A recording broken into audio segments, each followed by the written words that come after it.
पवार बोलतायत, आपण थेट जाऊयात।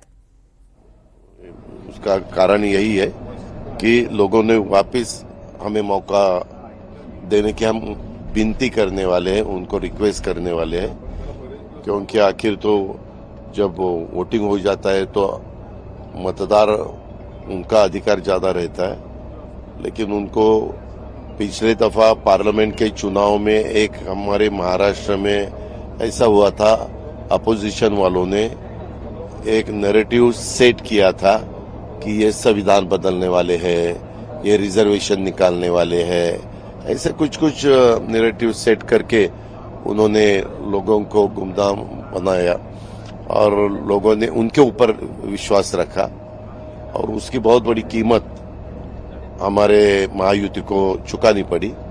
इस दफा वैसा न हो। कोई भी नैरेटिव अगर अपोजिशन वालों ने नया कोई इश्यू निकाला तो उसके बारे में सही क्या है वो जानकारी हम देना चाहते हैं और उसी हिसाब से हमने ये जनसम्मान यात्रा शुरू की है।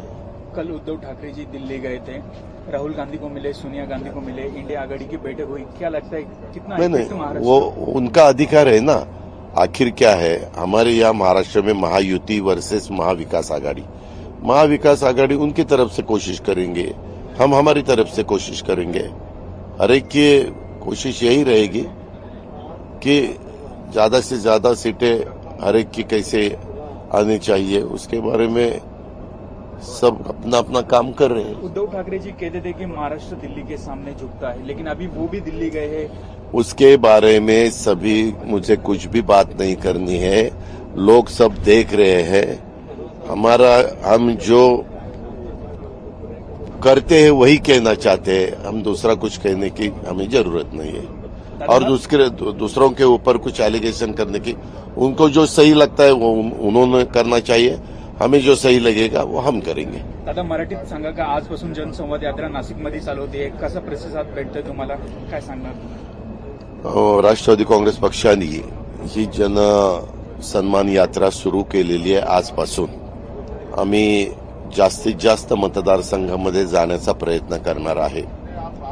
महायुतीच्या सरकारमध्ये काम करत असताना ज्या महत्वाच्या योजना कालच्या अर्थसंकल्पामध्ये आम्ही सादर केलेल्या आहेत, त्याबद्दलची माहिती ही आम्हाला शेतकऱ्यांना द्यायची, ही आम्हाला आमच्या बहिणींना द्यायची, मायमाऊलींना द्यायची, आमच्या मुलींना द्यायची, आमच्या युवा युवतींना देखील काही योजना आम्ही आणलेल्या आहेत त्याच्याबद्दलची माहिती द्यायची।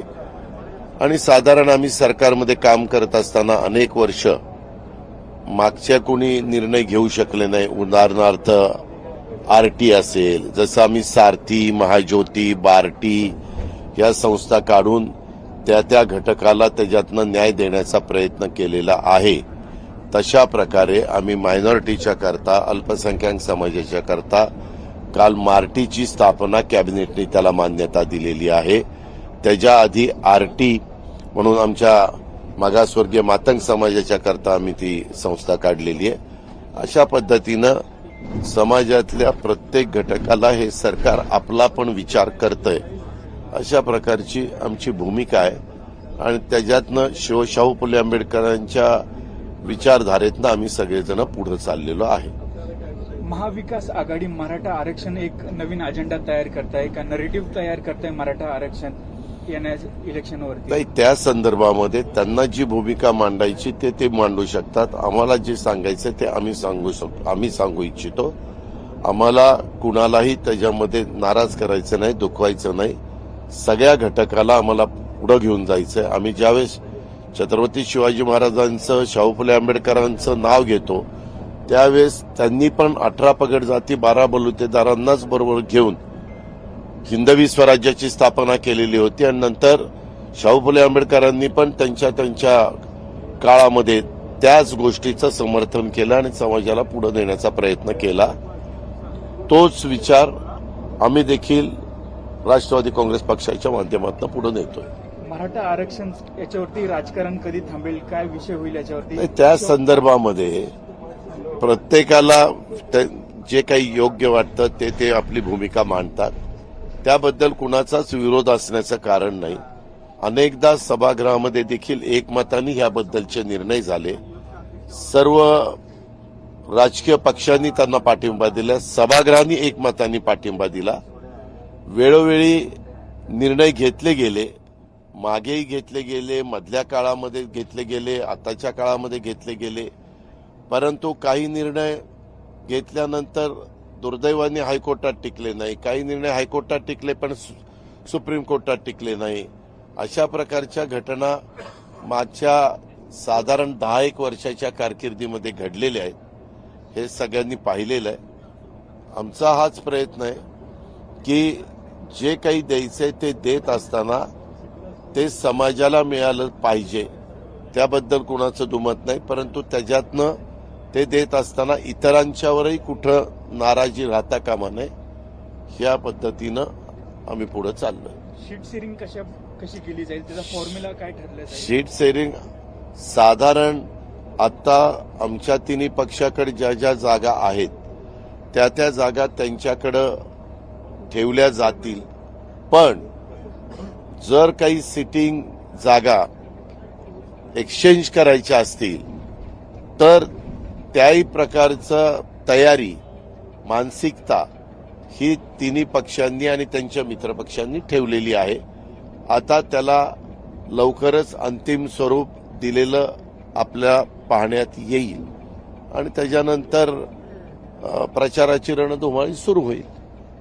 अपोजिशन म्हणतात दादांना लयच घाई आहे, त्यांनी लयच लवकर प्रचार चालू केला. आता आज जवान संवाद यात्रा आहे. आम्हाला जेव्हा योग्य वाटतं, आम्ही संविधानचा मान राखणारे, संविधानाचा आदर करणारे, बाबासाहेब आंबेडकरांनी दिलेली घटनेचा, कायद्याच्या नियमाचा पालन करणारे लोक आहोत. आम्हाला असं वाटलं की आपण आता थांबलं नाही पाहिजे.